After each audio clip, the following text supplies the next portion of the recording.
दिल्ली की गद्दी जहां ताज पाने के लिए अपने ही खून का कत्ल करना पड़ा और फिर शुरू हुआ खून खराबे का वो सिलसिला जिसने एक पूरे वंश को मिटा डाला। अलाउद्दीन खिलजी 1296 से 1316। अलाउद्दीन खिलजी जलालुद्दीन खिलजी का भतीजा था। 1296 में उसने अपने चाचा की हत्या करके दिल्ली की गद्दी हासिल की। उसके शासन में मंगोलों के कई हमलों को हराया, दक्षिण भारत पर चढ़ाई करके बहुत धन लूटा, देवगिरी, वारंगल, होयसला, मदुरै, सख्त मार्केट कंट्रोल सिस्टम बनाया, अनाज, कपड़ा, घोड़े तक की कीमत तय।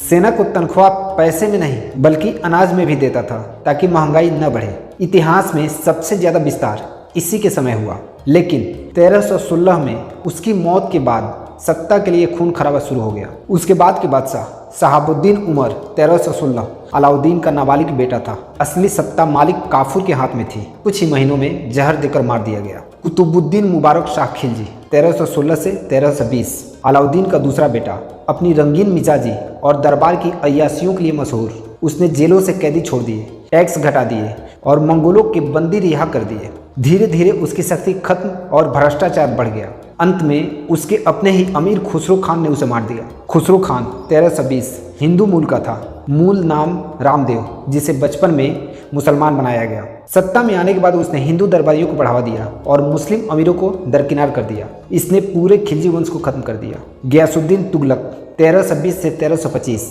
तुगलक वंश की शुरुआत। खुसरो खान को हराकर गयासुद्दीन तुगलक ने दिल्ली सल्तनत पर कब्जा किया। इसी के साथ खिलजी वंश का अंत हुआ और तुगलक वंश का आरंभ। अलाउद्दीन खिलजी एक ऐसा शासक था जिसने दिल्ली सल्तनत को ताकत और विस्तार के शिखर पर पहुंचाया, लेकिन सत्ता पाने और बचाने के लिए वह बेरहम भी बना और चालाक तरीकों से पीछे नहीं हटा। वह एक तरह से लोहे के हाथ वाला शेर था जो दुश्मनों के लिए खतरनाक और प्रजा के लिए सख्त हाकिम था। कमेंट में लिखिए खिलजी क्रूर या ताकतवर था। अगर आप मानते हैं कि वो क्रूर था या सबसे ताकतवर सुल्तान।